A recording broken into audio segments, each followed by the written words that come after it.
ቡድናችን ቼልሲ ይላል አባቴ በመጀመሪያው ፕሪሲዝን ጨዋታ ዌስተርን ሲድኒን አስተናግዶ 6-4 በሆነ ውጤት አሸንፏል።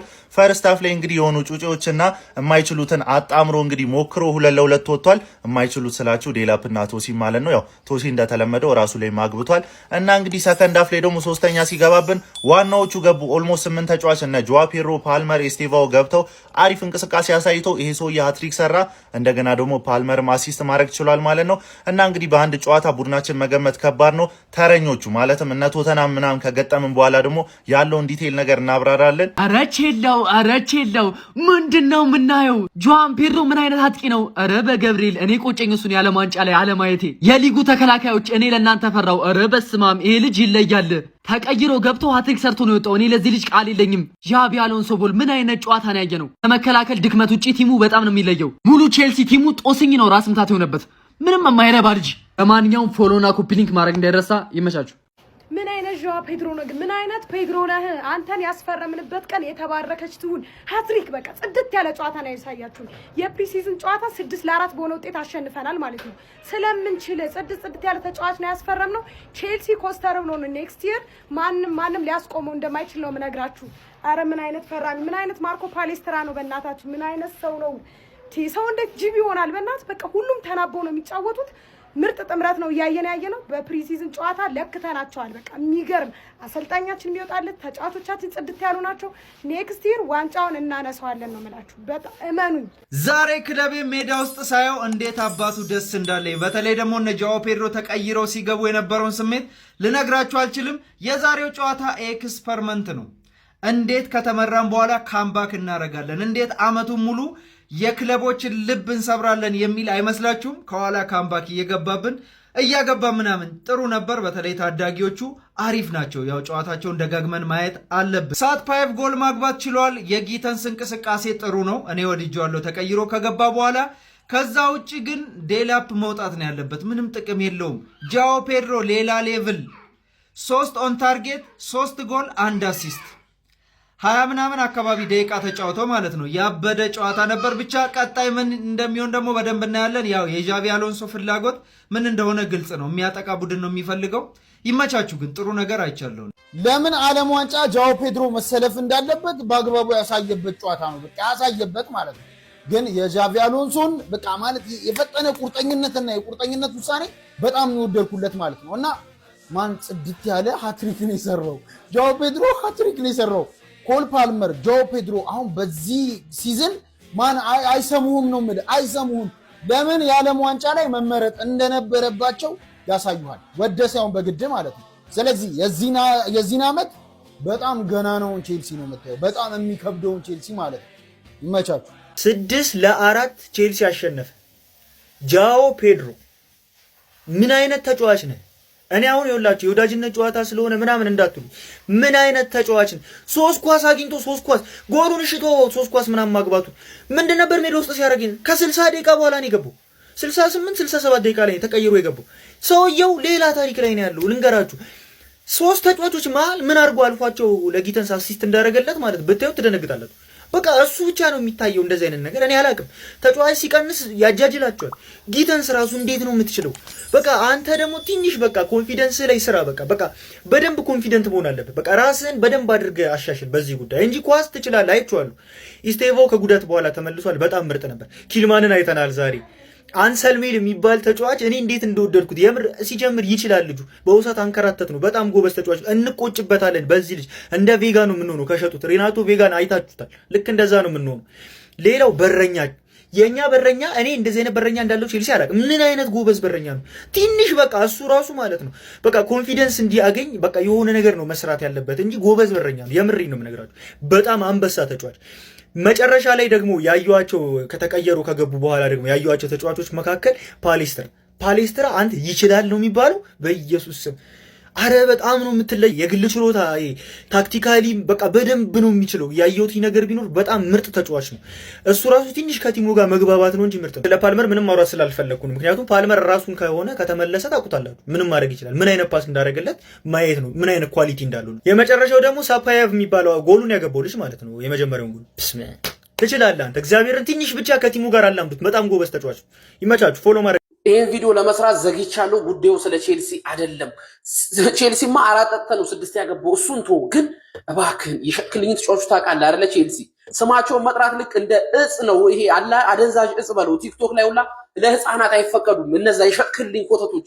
ግን ይሄንን ተጫዋች ሽጠህልኝ የእድሜ ዘመን ባለውለታ ልሁን። በቃ ባለውለታዬ ሁንልኝ። ባዶ ቼክ ስጠኝና የፈለግከውን ቁጥር ልፈርምልህ። ይሄን ልጅ ስጠኝ እስቲ። አንድ ደህና ተጫዋች ሽጥልኝ። አንተ ለኔ የምሸጠው ይሄው ዴላፕን ከኋላ ከሱ ኋላ ያሉት ተጫዋቾች እንዳለ ጎል አሲስት አድርገዋል። እሱ እንደ ባለስልጣን አጅበውት የሚሰራው አላቀም ብሏል። አንድ ጎል ሳያገባ ወጣ። ይሄ ተቀይሮ 68ኛው አካባቢ ገብቶ አሲስት አድርጎ 3 ጎል አስቆጥሮ ምን አይነት ብራዚላዊ ነው? ሹሩባ ያለው ዝም ብላ መሸጠው። በቃ ይሄንን ተጫዋች ሽጥልኝ። ብራይተን ቤት እንዴት ነው ያላየነው? በአላ የኔ መሰለ ተጫዋች። ኧረ ቢስሚላህ። እስቲ በደንብ ኮፒ ሊንክ አድርጉ። ልጁ ይችላል። ብራዚል ይሄን ስላልጠራችሁ እንዲቆጫት ነው ያደረጉት። አሁን 90 ደቂቃ ተጫወት ነው የሚባለው ወይስ 20 ደቂቃ ነው ተጫወት ነው የሚባለው? እግዚአብሔርን በቃ በተሎ ነው ያለቀብኝ። ማን ቲሜ ልኬ እንደዚህ ናፍቆኝ ነበር ያዳዳ ልጆች። እግዚአብሔርን በመጀመሪያ ግን ማለት ነው ለአካዳሚ ተጫዋቾቻችን አንዴ እናት ይትሙት እንዴት አባታቸው ነው የሚችሉት? ማን ኧረ በስመ አብ በጣም ነው የሚችሉት። ገብርኤል ሰከንድ አፍ ደግሞ ገቡልህ እንዴ! እንደዚህ ታምጻላችሁ አለ ጃዋ ፔድሮ 3 ጎሏን ቅርቅር ማን ኧረ በስመ አብ በጣም ናፍቃችሁ ነበረ። በጣም አስደሰታችሁ። ግን ደቂቃው አነሰኝ ማን ደቂቃው አነሰኝ። ጄሚ ጊተንስን በቃ መትመቱን እያገባለ ነው ማን 3 ጎል በኋላ መለስበታለሁ ለሱ። ግን ዛሬ ማለት ነው 6-4 አሸንፈናል ማለት ነው። ምርጥ ጨዋታ ማለት ነው ያራዳ ልጆች። ለማንኛቸውም ይመቻችሁ። እስኪ በለው አለ የመጀመሪያ ፕሪሲዝን ጨዋታ በዣቪ አሎንሶ ስር እንግዲህ ይሄው እንደምታዩት ምንድነው የተፈጠረው የሚያስብል አይነት ጨዋታ ማለት ነው። እንግዲህ ጨዋታው ማለት ለመተንተን ያህል ከዛ በፊት ከመጀመሪያ በፊት ግን እናንተ ያው እኔም ስለቆየው ቲክቶክ ላይ እየገባችሁ በደንብ አካውንቴን ኮፕሊንግ ማድረጋችሁ እንዳደረሰ ማለት ነው። ገና እንግዲህ ፈርስት ሃፍ የገባ ነው ላይን አፕ ራሱ ማለት ነው። ትናንሽ ተጫዋቾች ታዳጊዎች ነበረ ሰብስበን የገባ ነው 6 ታዳጊዎች ነበሩ ማለት ነው። የመጀመሪያውም ታዳጊ 17 ዓመቱ ዴኒስ ራትፓይቭ ካዛክስታን የሚጫወተው እንግዲህ እሱ ተጫዋች ማለት ነው። ከፈለገ ኩን አጉዌሮ ሰርጂዮ አጉዌሮ መሆን የሚችል አይነት ተጫዋች ነው። ገና በ7ኛ ደቂቃ ጎል ያገባና 1-0 መርተን በቃ መምራት እስከሚቸግረን ድረስ 1-0 ሆነን 2-1 ይመራሉ። 2 እኩል ስናደርግ 3-2 3 እኩል አደረግን 4-3 አደረው። ከዛ በኋላ በቃ ጨዋታው የተቀያየረው ካርሎ አንቸሎቲ አሁንስ አልደበረህም? ይህን የመሰለ ተጫዋች ማሳረፍ ማለት ኧረ በስመ አብ ምን እንደሰራ እኔ ጭራሽ ነው ማለቀው። ተቀይሮ ገብቶ አውቃለሁ ፕሪሲዝን ጨዋታ ነው። ተቀይሮ ገብቶ በ63ኛ ደቂቃ ተቀይሮ ገብቶ በ66 አሲስት አደረገ ለጊተንስ። ከዛ በኋላ በ8 ደቂቃ ውስጥ ሃትሪክ ሰርቶ እንግዲህ ጨዋታችን 6-4 10 ጎል ፌስት የሆነ ጨዋታ ማለት ነው። ጽድት ያለ ጨዋታ ነበር። ፈርስት ሃፍ ትንሽ ተንቸፋችፎ ነበር። እኔ ሜዳው ራሱ ከብዷቸዋል። ሜዳው አመቺ ካለመሆኑ የተነሳ ማለት ነው ላቪያ እንዳይጎዳ ተብሎ ምንም ሚኒት አላገኘም ማለት ነው።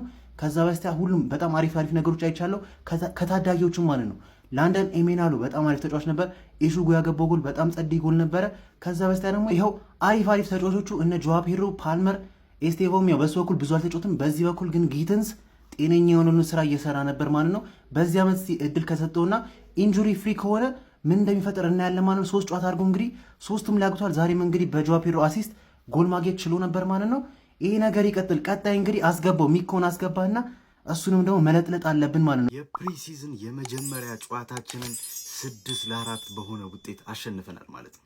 ያው መጀመሪያ ላይ እንዳለ በኦቨር ቤንች ነው የገባው። 11ዱም ኦቨር ቤንች ናቸው 11ዱም። እኔ ግን ማለት ነው ይሄ የጣሳ ልጅና ይሄ ቶሲንና ዴላፕ የተባሉ ሰዎች እኔ በምን ቀን ነው እግር ኳስ ተጫዋች ሆናችሁት? ቆይ ቶሲን ምንድነው? ቀይ እኮ የነሱ ነው። ይኸውልህ እኛ ሰማያዊን የለበስነው። አንተ ከለር ብላይንድ ነህ እንዴ? አንተ ደነዝ! አንተ ምን አይነት የማይሻሻል ከዓመት ዓመት ምን አይነት ደነዝ የሆነ ተጫዋች ነው በመድኃኒዓለም ስም። ዴላፕ ማቱ እኔ ሳይው እግዚአብሔር ዴላፕን ሳይው ሁሉ ስቃለሁ እኔ መድኃኒዓለም። ምንም ስለ ኳስ የሚያውቀው ነገር የለም። ጆዋ ፔድሮ ተቀይሮ ገብቶ ከ60 በኋላ ሃትሪክ ሰራ። 1 አሲስት ሃትሪክና 1 አሲስት። ምን አይነት አጥቂ ነው ጆዋ ፔድሮ? መድኃኒዓለም ነው የምላችሁ። እኔ ቀጣይ ዓመት ለዚህ ሰውዬ ዝግጁ አይደለም። ለጆዋ ፔድሮ ዝግጁ አይደለም እምላችሁ። ጄሚ ጊተንስ በጣም ነው ያስደሰትከኝ። እግዚአብሔርን ነው ማለት በጣም በቃ ተቀይረ ገብተህ በጣም ጸዴ እንትን። ሌላ ህፃኖቹ ዋትሰን የሚባለው ልጅ ምን አይነት ልጅ ነው አውቃለሁ። ግን ትንሽ መደናበሮች ምናምን ይኖሩ አሉበት። ግን 90 ደቂቃ ነው የተጫወተው። ምን አይነት ወኔ ደም ያለው ልጅ ነው። ጎሉን ያገባው ልጅ ሳትፓኖ ነው ምናምን የሚባለው ልጅ በጣም ጸዴ። እግዚአብሔር በጣም ነው የምትችሉት።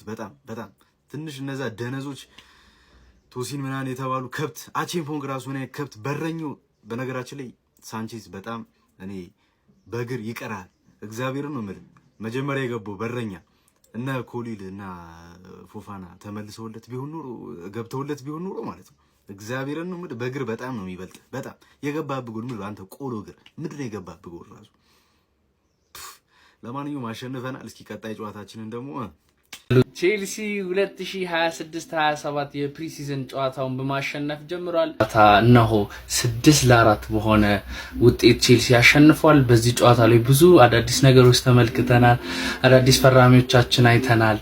ጆ ፔድሮ የመሰለ ንጉስ የሆነ ተጫዋች ወደ መድረኩ መጥቶ መድረኩን ሽብርቅርቅ አድርጎ ጨዋታውን እንድናሸንፍ 3 ንጹህ ጎሎች እንድናገባ 1 አሲስት በማድረግ 4 የጎል አስተዋጽኦ በማድረግ የጨዋታው ኮከብ በመሆን ቼልሲን ከፍ ባለ ስቴጅ ለማውጣት 1 እርምጃ ጀምሯል። እነ ዣቪ አሎንሶ ግን መልካም እድል ተመኝተናል።